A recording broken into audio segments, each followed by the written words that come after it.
Hey y'all, how are you doing today? I'm so happy you're here joining me. Brought to you today from the Relief Society room. Don't tell anybody, but I had to sneak away from my house. It's too crazy.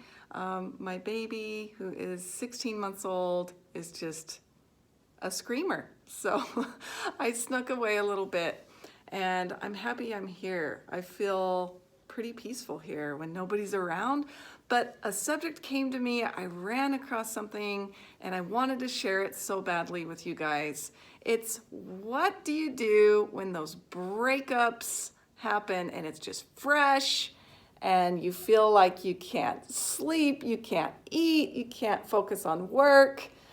It's just hard. So it's kind of like this video and podcaster Breakup 101. What do we do? You know, breakups are painful. They are hard. Those emotions are real. The future you envisioned with this person is now gone. The blueprint of what you thought your world would be and is gone. And the future that, you know, whatever you were building together, that's I think one of the most painful things is the future that you see because of what you're building right now is not going to come to fruition.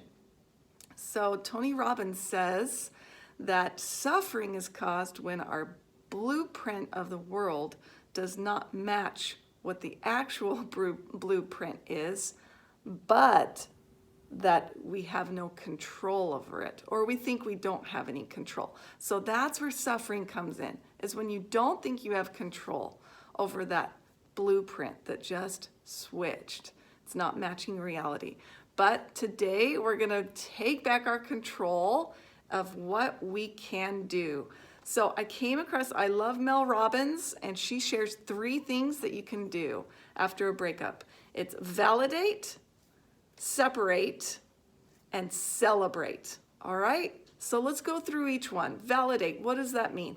I want you to validate all the feelings, all the pain. I want you to wallow in it a little bit. It's time to process. We don't want to push them away. We want to be okay with those feelings. They're natural, they're real. It's a big change for you. So could be fear, whatever, sadness, loneliness, all the feelings, we want to feel them.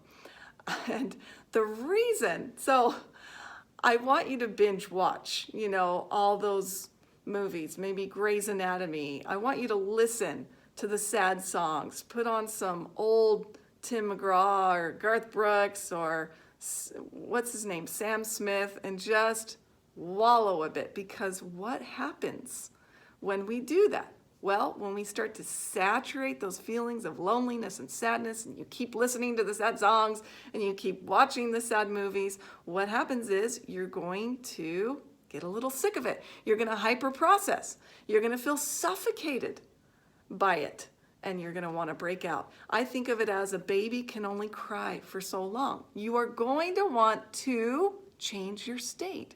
You will get sick of it. So I know that's kind of a weird prescription, but I prescribe that to you because it works. Wallow in it a little bit. I had a client who kind of called me in an emergency situation. He's breaking up with his girlfriend, feeling like he was losing control, and nothing I could say could help him in the moment because it was so fresh. So I told him to wallow it, and he's like, "You want me to wallow in this?" And he thought I was a lunatic and crazy. He'll probably never call me again. But you can see why. It's because you will hyper process it, you're going to saturate it, and it will suffocate you, and then you will no longer want to feel that way. Have you guys ever felt that way? You're like, I'm tired of being tired. I'm sick of feeling this way. No more. That's what we want you to get to, okay? So step 1, validate. Step 2, separate. Okay, this goes without saying. Delete all the accounts, people. Social media, block them, delete their phone numbers.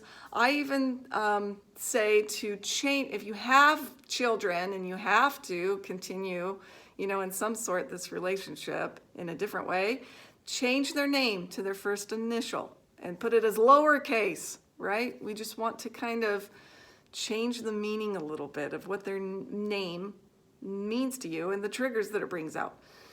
And another step in this is make a list of all the things you didn't do while being with this person. Maybe the person you were with didn't enjoy the outdoors, didn't enjoy hiking, or vice versa. Maybe they didn't like certain types of food. Maybe they just, I want you to think of kind of this as a separation list. All the things that you kind of gave up and didn't do because you were with this person. All right, so we're going to use that list later. And then you will also be tempted to reach out to them. We have those, I don't know, crazy midnight phone calls where we are feeling especially lonely and a song comes on and it reminds me of them, and then I pick up the phone and make a huge mistake. Okay, that's another reason why we want to block everything. But in that case, all right, I want you to have a list prepared of family and friends that you could text. And maybe you can even tell your closest friends, look, I'm going to have natural inclinations to reach out to this person because you've been reaching out to them. You go to their Facebook, you go look at this, you go look at that. So you have to stop all those patterns and habits and replace it with looking at someone else, texting someone else. So let your friends know, hey, you might get a text from me in the middle of the day. Would you be even willing in the middle of the night just say, hi, this is me. I am feeling vulnerable or lonely or sad. It's not going to last very long. But when you actually reach out to someone else, that will help you break that pattern. Okay, so separate. Delete all the things. If you have to, delete their friends too. I know that's a hard part. Family members, but mostly them. Just delete them, block them, make the list of everything that you didn't get to do when you were with this person, and then also make a list of family and friends that you can contact in case of emergency wanting to reach out to that ex. Okay, then the third one is celebrate. This might be hard to do at the beginning when things are fresh, okay? So just know that with time and process that you will get to the step. And what is celebrating, right? So what is it? I want you to feel that you have the opportunity to rediscover yourself, an opportunity to do the things maybe that you didn't get to do when you were with this person.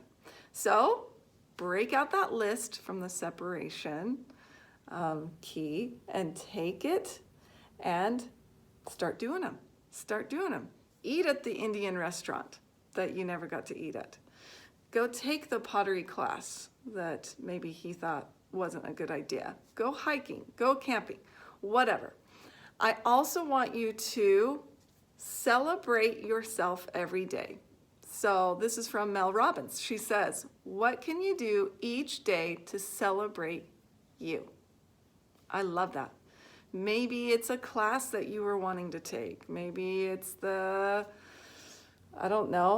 your favorite little drink at the end of the day. Maybe it's a favorite show. Maybe it's just patting yourself on the back after you did something hard. Maybe it's getting a different degree. Maybe it's whatever, something small that you can do to celebrate you. Also, with the celebration part, don't try to replace this person with just myriads of different people coming and going. Okay, work on you. Work on that celebration of you. I know this is a hard time. This is a time of roller coaster emotions, but I can promise you that it is temporary, that time does heal it. Trust in that, trust in God, trust in this process, and I think it can help. Even if it's a little bit, that can help you to have a better day. That's what I hope for. All right? If you're still having problems or need an extra boost, give me a call. Sign up. I'll put the link in the notes. All right, guys, have a great day. Celebrate you, and know I'm here for you. Okay, make it what you want. Bye.